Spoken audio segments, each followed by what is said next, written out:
Despite being hospitalized with dietary restrictions, Michelle snuck a bunch of snacks into her room and gobbled them down. If you keep this up, it could be life-threatening. When I scolded her, Michelle shouted back, If you had cooked healthy meals, I wouldn't have gotten sick. "Stop taking it out on me." Then she spat this at me. Look at you. You are just like a parasite of my dad. With a sneer and a furious glare, she stared me down. Just get divorced and disappear. Okay. As I returned to the car, I got a call from Tom. I told him about the altercation with Michelle, and he yelled at me. Michelle is sick. You need to be more supportive. Without responding, I hung up. I decided to take a break from them and move to a hotel, but then Anna showed me this picture, and it changed my mind. As Michelle wishes, I am willing to divorce. But before that, I'm going to expose the true face of the dad she adores so much. This is going to be fun. I'm Nancy, a 45-year-old housewife. I married my colleague Tom 5 years ago. Caught up in work, I was late in my 30s. I had given up after missing chances to marry, but 7 years ago, Tom, who transferred to my department, pursued me intensely. After 2 years of dating, we got married. Tom had divorced his previous wife due to her infidelity, and he had a young daughter named Michelle. My parents and friends were concerned, but Michelle seemed innocent and adorable when I met her during our engagement, and I was ecstatic to have a child as soon as we married. Even though we weren't blood related, I was determined to care for her dearly. However, my resolve soon began to shake. At the time of our marriage, Michelle, then in 6th grade, loved video games, music, and eating. She would lie on the living room sofa, immersing herself in video games and music, constantly munching on something. Eating too many snacks will ruin your appetite for dinner. It's a common line parents say to their children, but Michelle would not listen. After all, she was constantly devouring a massive amount of snacks every day, in addition to her 3 meals. Even considering a growing appetite, she was eating 2 pancakes and 2 bags of potato chips before dinner, with a large serving of fried chicken and 2 baguettes for dinner, and it was clearly too much. Since she wasn't in any sports clubs, she naturally became quite plump.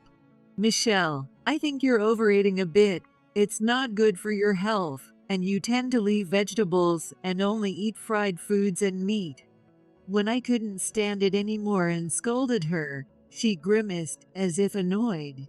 Leave me alone. You're not my real mom, you're just a stranger. But Michelle cut me off before I could finish. You might cook okay, but you really should fix your nagging, or Dad might leave you. Her cheeky tone really got to me, but when I consulted Tom, he just laughed it off. Come on. It's just a phase. Go easy on her. But Michelle really eats too much, don't you think? I pleaded patiently.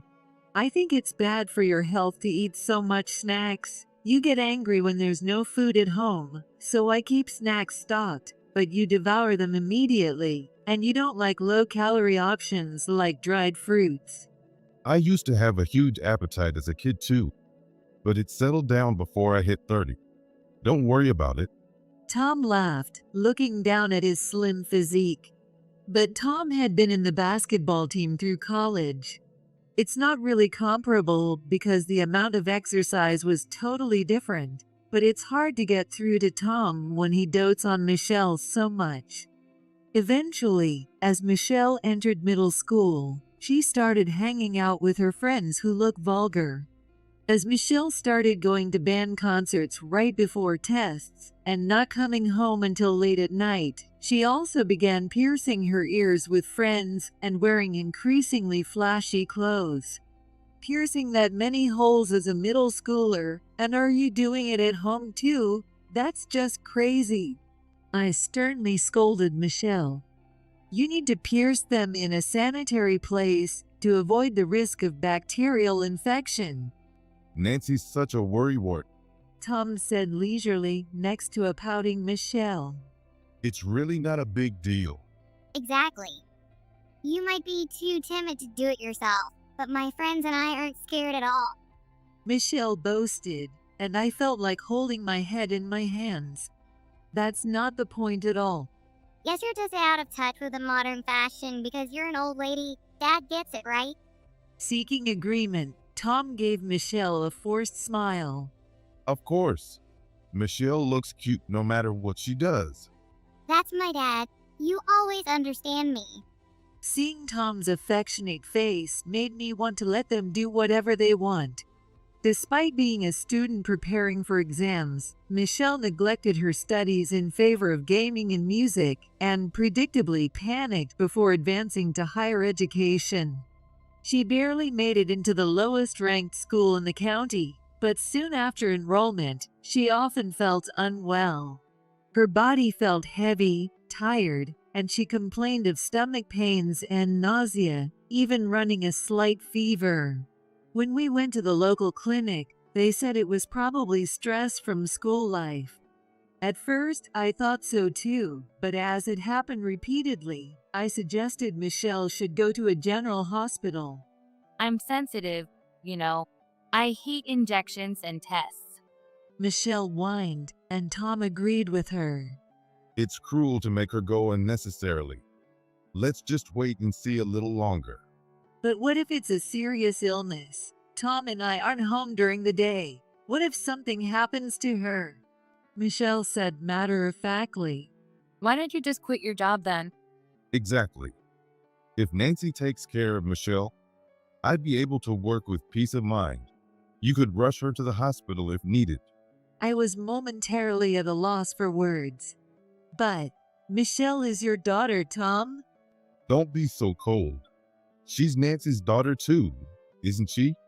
Blood related or not. Exactly. Dad earns more than you anyway. No one would miss you at work, right? Disheartened as I found fulfillment in my job, but arguing against, for the sake of our daughter, was tough. Reluctantly, I filed for resignation at my workplace. Then, Michelle began to treat me like a servant. As soon as she returned from school, it started. You forgot to buy pudding. Run to the bakery by the station now. Rub my legs, I'm feeling heavy. Also, my shoulders and back too, please. Hey, why chicken soup? I'm in the mood for steak today. Throw out the chicken soup and make some steak. When she felt unwell, her mood was even worse. She'd call me to her bedroom on her cell phone in the middle of the night because she couldn't sleep, and I had to listen to endless trivial stories. This guy is sucking up to the teacher and it's so annoying. Hey, are you listening? Don't fall asleep. Eventually, she'd even make unreasonable demands like healing her headache. Hey Tom, can't you do something about Michelle? Exhausted from lack of sleep and mental fatigue, I finally broke down to Tom. I understand that Michelle wants to be pampered when she is sick, but being lashed out at this much is too much for me. Tom frowned and sighed. You are Michelle's mom. You should be able to handle this much. Kids' whims are supposed to be cute, right? If you say so, why don't you take over on weekends then? Tom shrugged his shoulders with a troubled look. I'm working to support you guys. Don't you get that? At least listen to your adorable daughter's requests with a smile. Then at least, could you come home a bit earlier? I insisted desperately. Lately, you've been working late a lot, and there's more weekend work and overnight trips. Spend some more time with Michelle, will you? It is impossible. I'm too busy. Michelle is all yours, Nancy. Tom pushes his daughter off on me and hardly involves himself. Day by day, I started distrusting him. Tom was casual about it, but when Michelle had been sick for a year, even he started to feel the urgency. A colleague suggested she might have a liver problem. Let's get her checked out properly at the hospital. Okay, He did not listen to me, but Tom's colleague told him about Michelle's health. He has changed his mind. I was frustrated, but I went with them to the hospital. After a series of tests, it turned out Michelle did have cirrhosis. She's showing signs of jaundice and has fluid buildup. She's at grade B right now.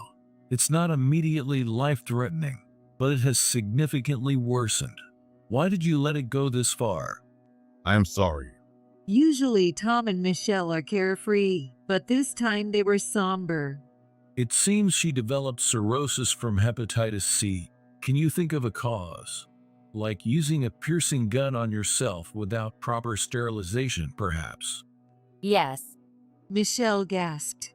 See, this is what I told them. Realizing the shallowness of her actions, Michelle looked like she was about to cry and bit her lip. Will she need surgery? Tom asked anxiously, and the doctor answered calmly. First, she'll be admitted for nutritional and exercise guidance. But if it continues like this, it could progress to liver cancer. It would be best to consider a liver transplant once her condition stabilizes. Understood. As the nurse escorted Michelle to her room, Tom and I decided to go home to prepare for her hospital stay. Driving back, Tom said, Let's register for a living liver transplant. If we wait for a donor to appear, Michelle's condition might worsen. That sounds right. Thanks, Nancy. What?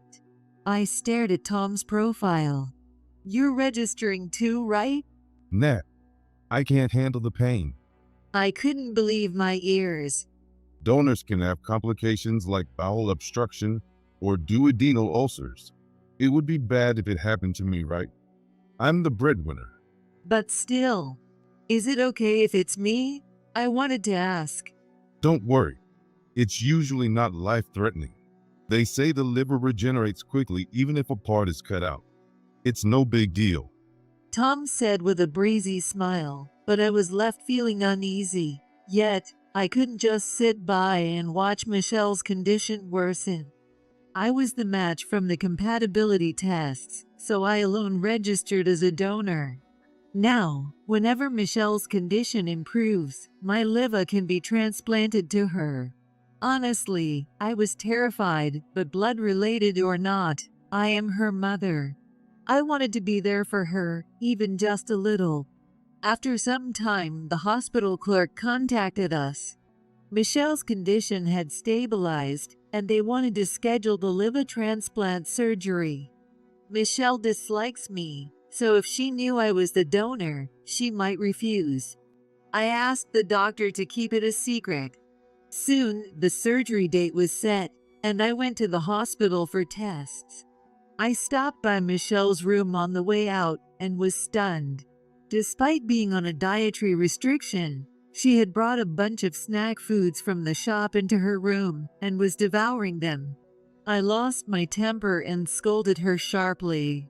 You know your condition, right? If you keep this up, it could be life-threatening. Take your health seriously for once.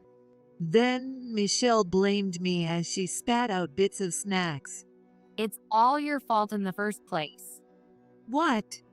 If you had made healthier snacks and meals over these past 5 years, I wouldn't have gotten sick. Take some responsibility. Her outrageous blame made me feel weak. What are you talking about? You're the one who always begged me for high-calorie foods and snacks. Stop taking your frustrations out on me.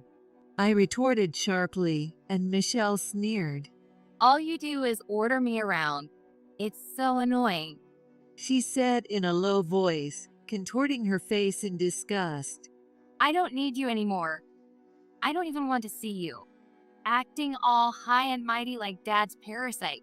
Just get lost and disappear. Her words, filled with hatred, struck my heart like sharp arrows. My excitement quickly cooled, and I felt a chill. Understood. I said that and left the hospital room. As I got back to the car, Tom called me on the phone, so I told him about my exchange with Michelle, only to be yelled at furiously. What? Are you stupid? Michelle is sick. You need to be more supportive. But What if her condition worsens from the stress? I felt utterly miserable. Why do I have to hear such things? Without responding, I hung up the phone and drove out of the parking lot. I went home, packed my essentials into a suitcase, and left the house.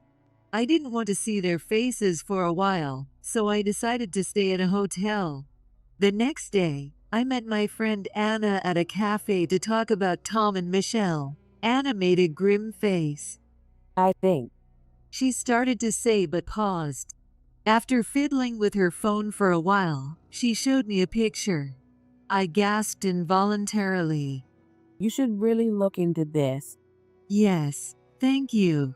I replied in a firm voice and had Anna send the picture to my phone. As I looked at it, intense anger welled up inside me and my body heated up. As Michelle wishes, I am willing to divorce. But before that, I'm going to expose the true face of the dad you adore so much. This is going to be fun. After parting with Anna, I went straight to a real estate agent and signed a contract for a weekly rental apartment. I arranged movers and transferred all my belongings there. I found a full-time job and started working immediately. I had been ignoring calls and messages from Tom, but 3 days later, after I got home, I checked my phone to find 50 missed calls. Reluctantly, I called back, only to be yelled at with furious intensity. Where are you? Why haven't you come home? Why did you send the divorce papers without saying anything? It's none of your business. As Tom was talking fast and furious, I responded to him, and he became even angrier. Don't joke around. You're Michelle's mother, aren't you? I involuntarily pulled the phone away from my ear. You even refused Michelle's liver transplant. Get back to the hospital and re-register now. No, I won't donate mine to her anymore. I spoke firmly, and I could hear Tom sigh over the phone. Being stubborn over a fight like that is childish. It's disgraceful for someone your age. Say whatever you want. Nancy, don't you love your daughter? We're strangers, aren't we? Besides, I've never once thought she was cute since we got married. I let out all my true feelings. Did you submit the divorce papers, by the way? Of course not. If we divorce, you'll no longer be a relative, and you won't be able to donate. Tom's irritated response made me sigh. Why are you so fixated on me? You're her biological father. You should be the donor. Tom dismissively brushed off what seemed like an obvious suggestion. Because I hate pain, remember? And aren't there after effects from surgery? It seems so. Then I'm passing on that. Michelle's life isn't in immediate danger anyway. If you refuse, we'll just wait for another donor. Well, it's clear now. He cares more about himself than his daughter. Tom's insistence was so self-centered it was astonishing. I'll visit the hospital room next week. There's something we need to discuss. I said that and hung up the phone. A week later, I went to Michelle's hospital room as promised, and she started yelling the moment she saw me. You old woman. Don't just go off on your own. Get back to the doctor and re-register as a donor now. Is this how you ask for a favor? I was dismayed. The dad and child are utterly clueless. What? No, you're the one who told me that you don't need me, and you want to get divorced and leave. That was just a slip of the tongue. Michelle stammered her excuses. I don't want my parents to split up because of me, right, Dad? Dad, you don't really want to divorce Nancy, do you? Usually, she calls me old lady or aunt, but now she uses my name when it suits her. Seeing Michelle appeal to Tom with puppy eyes, Tom nodded so vigorously it looked like his head might fall off. Of course. I want to stay together happily as a family. Tom said with a pasted smile. I handed him the photos and the investigation report I had pulled from my bag.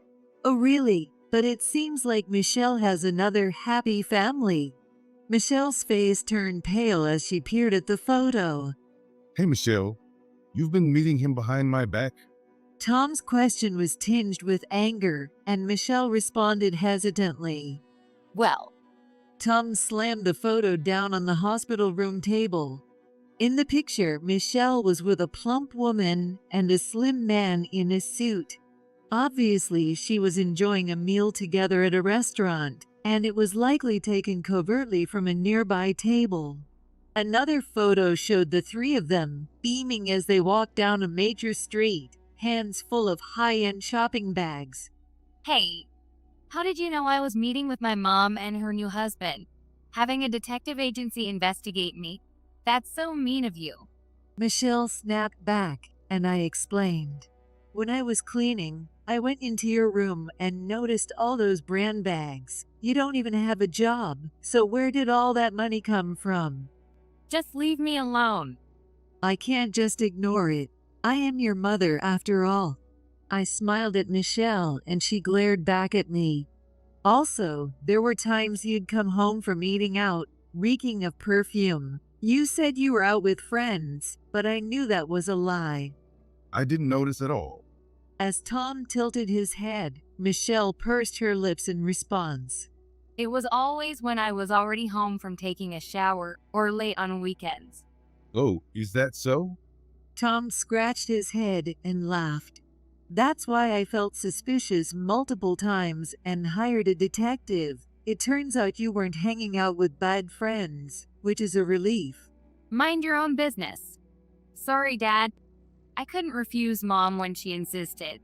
Michelle tried to sweet-talk Tom with a flattering smile. Yeah, I get it. Tom said with a forced smile. However, his smile faded instantly after I played a recording. Mom, our dad is such a cheapskate. He works for a big corporation, but he only gives me $100 a month for allowance. Can you believe that? I can barely buy one outfit. Living like this is so tough. Michelle, this is very tough for you, but just bear with it for now.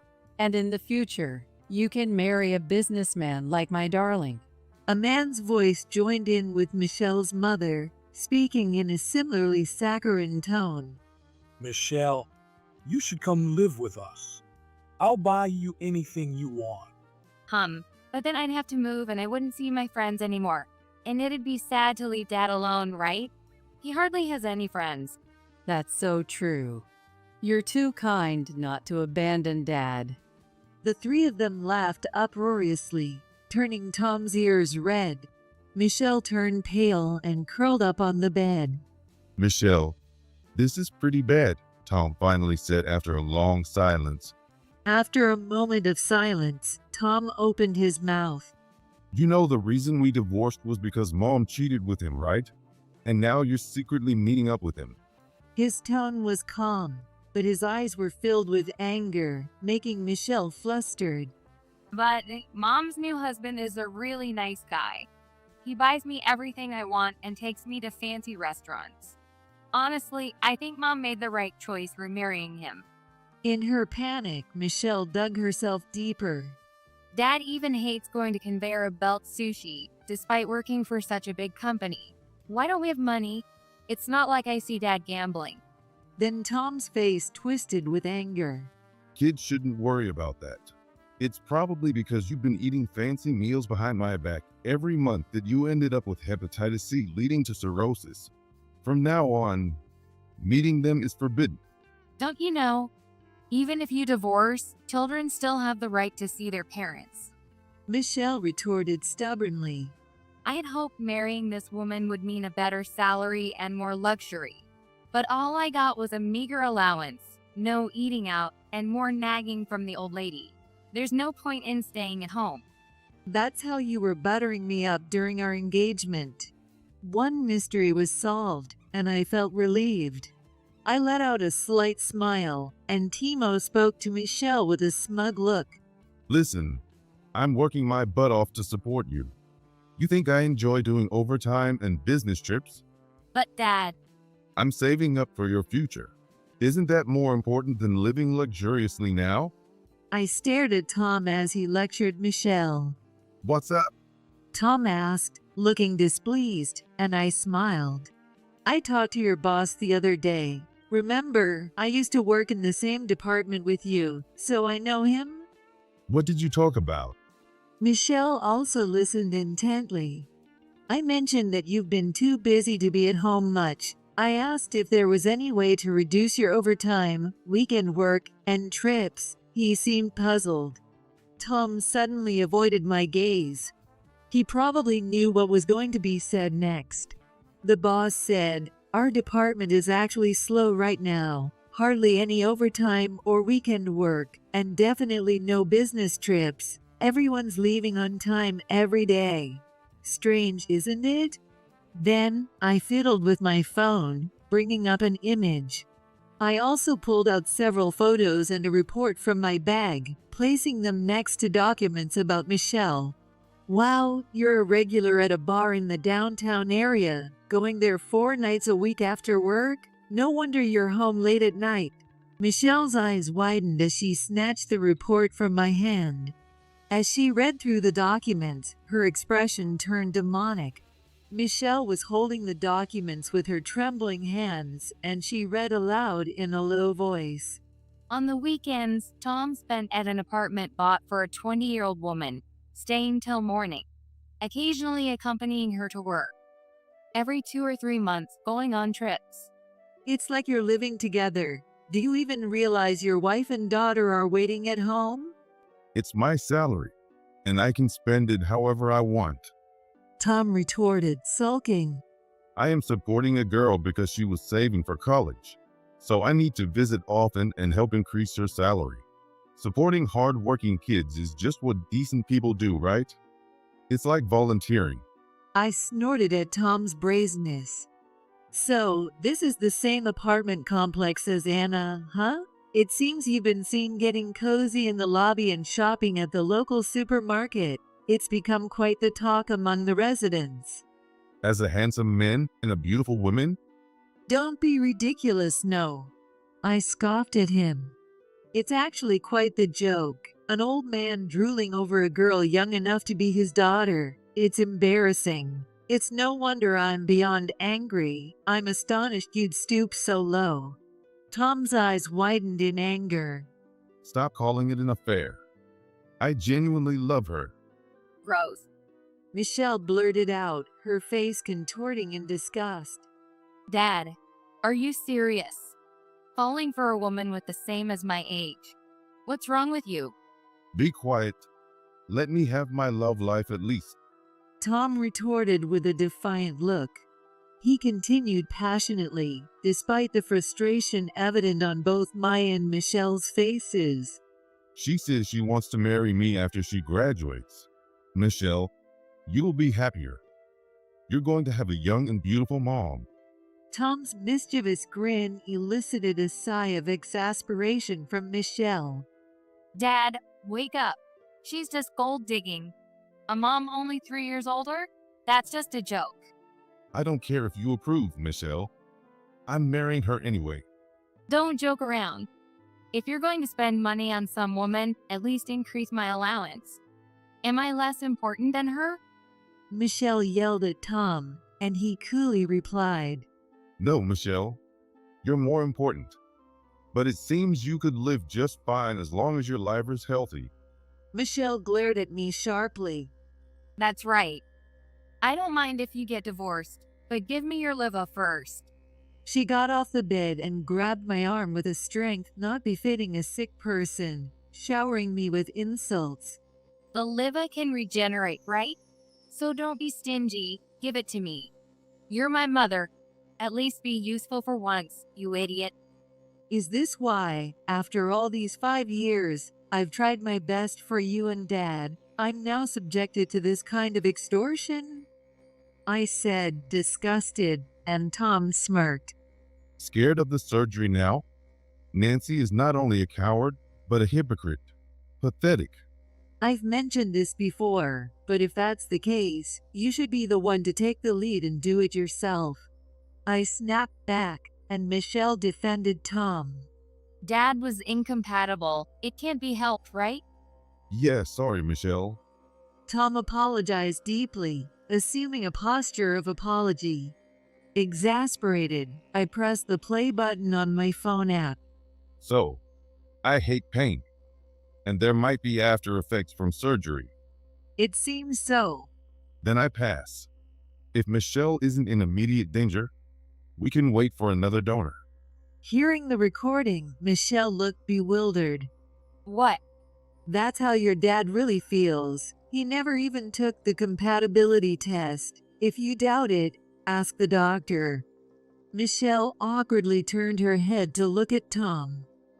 Tom was sweating profusely, with his mouth opened and closed, but said nothing. In the end, he loves himself more than his daughter. No, that's not it. Michelle's eyes quickly filled with tears. It's awful. I only trusted Dad. As Michelle's voice trembled, Tom insensitively blurted out even more thoughtless words. But I like thinner girls. And Michelle, you eat like your mother and keep getting fatter, don't you? It's your own fault that you got sick. Tom scratched his cheek, showing no signs of a caring father. Why don't you ask Mom? Tom said this confidently, clapping his hands together, and Michelle frowned in response. Dad, have you forgotten? Mom has diabetes and high blood pressure, so it was never possible in the first place. Right. Tom realized, having completely forgotten that his ex-wife had these conditions.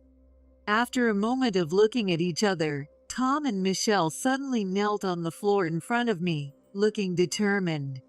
Please, Nancy, give Michelle your liver. I absolutely refuse to do it.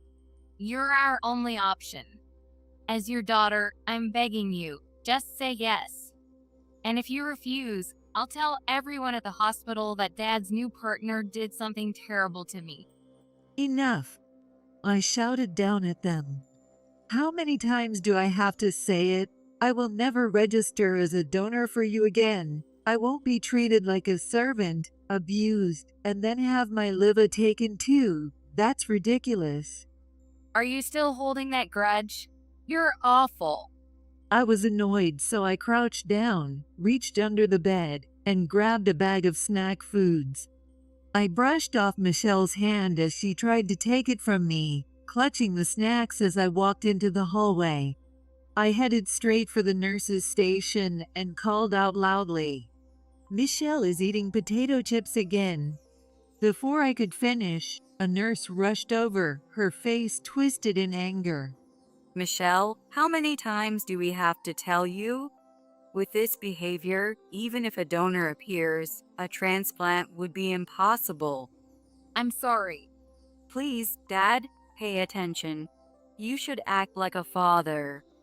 As I left the hospital room with a smile, I passed by the downcast figures of Tom and Michelle.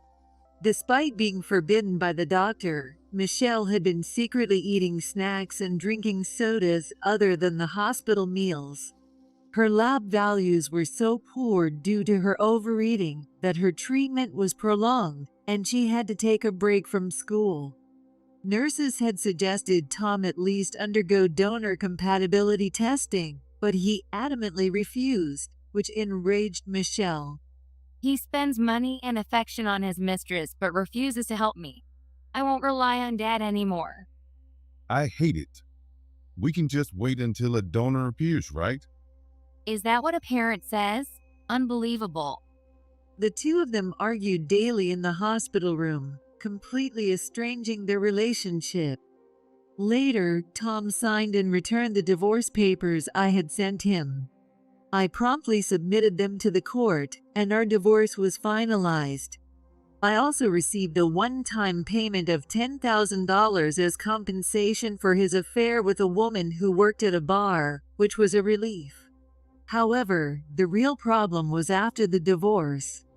Tom continued to pester me. He knew where I worked, so he would wait for me at the nearest station to my office, begging to reconcile. Look, I really need you, Nancy. Let's try again. Michelle's medical bills must be costing a lot, right? After paying you the alimony, I've run out of savings. The reason you're out of savings is because you were supporting your affair. You should ask her for money. I responded coolly. That's the thing. She dumped me when she found out I was married. Michelle won't even talk to me. I'm so lonely. You brought this on yourself. If you keep following me, I'll call the police. Finally, after my stern warning, Tom stopped showing up. His affair with a 20-year-old girl while lying about being single became known at his company, and his reputation plummeted. Now he is said to be living a corporate life as if sitting on a bed of nails. Michelle was telling her mother about her hospitalization, and she bragged about her misdeeds up to canceling my donor registration, which led to complaints. Her mother was dismayed by her behavior, coldly replied, I never thought Michelle couldn't be grateful to others. I'm disappointed. I had thought about living together, but let's forget it. Get along with your father. Reading this, Michelle burst into tears and lashed out at the nurses. She's now known as the ward's troublemaker. Since I canceled my donor registration, no new donor has appeared. Michelle's condition has continued to worsen, compounded by her previous excessive eating and drinking. She started to follow her dietary therapy in a panic, but it was already too late. Now, she lives under the constant threat of potentially developing liver cancer at any moment, as warned by her doctor. I hear she is living her hospital life in fear, often breaking down in tears. Over these past 5 years, I've really come to understand something. No matter how much you give, some people will never truly perceive your sincerity. Although I've had some tough times, there were also good encounters. I grew close to a colleague who supported me when I was down, and after dating, we got remarried. Instead of a wedding ceremony, we had a house party where Anna and my parents got to know my new partner's sincere and kind personality, and they were visibly relieved. With my wonderful husband, I hope to build a happy home